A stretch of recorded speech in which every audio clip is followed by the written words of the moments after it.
Hey everybody, I want to talk about 3 common myths regarding weight loss. The first of which is, it's all about the calories. Now you've heard this a million times. It's standard advice and it's boneheadedly wrong. And it assumes that the human body is like a checking account. So with a checking account, right, you put money in, you spend some, and whatever you got left is your savings. And the calorie model of weight loss kind of assumes that our bodies work the same way. You take in calories instead of dollars, right? You spend some with exercise, and if you got any left, they go into your savings account, which is fat. And if you spend more than you take in, right, what happens? You lose weight. And that's the belief that it's all about the calories, and it's wrong. And the reason that it's wrong is that calories stimulate hormones, and hormones are what control the weight loss enterprise. Okay, so if you take in 1,000 calories, let's say, of sugar, your insulin's going to go to the ceiling, and your insulin is responsible for storing fat in your body. If you consume 1,000 calories of, let's say, steak with some fat in it, your insulin is not going to skyrocket, and you're not going to be in fat storage mode. So the composition of the calories matters at least as much as the number of the calories. Not to mention in terms of nutrient density. 1,000 calories of Doritos, it's 1,000 calories, but you get nothing.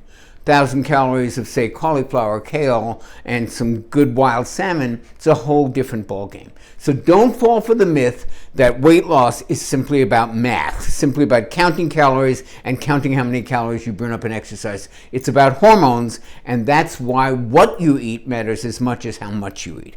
Second big myth, just exercise more. You've all heard this, right? What's the key to weight loss? Eat less, exercise more. That's the key to getting fat.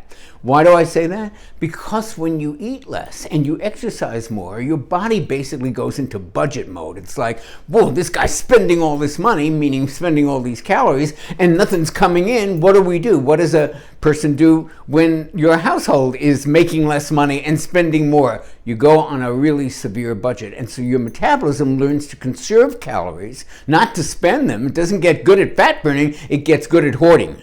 So the last thing you want to do is exercise more and more and more and eat less and less and less. And the other thing that does as well is it raises a hormone called cortisol, which puts fat around the belly. So the last thing you want to do is increase the intensity of your exercise while decreasing what you eat and being in a constantly fight or flight mode, which is not conducive at all to weight loss.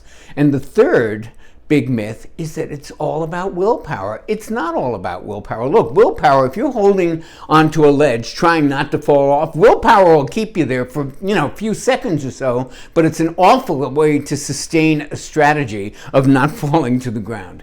We all need some willpower. It's like a muscle. It's great to have it there and to be able to call on it when you need it. But it's not a great sustainable strategy. A sustainable strategy involves changing your relationship to food, your relationship to your infrastructure, which is how you sleep, how you digest, how you relate to people, all of that stuff that we talk about in the challenge. And ultimately, it's about accountability and coaching and community.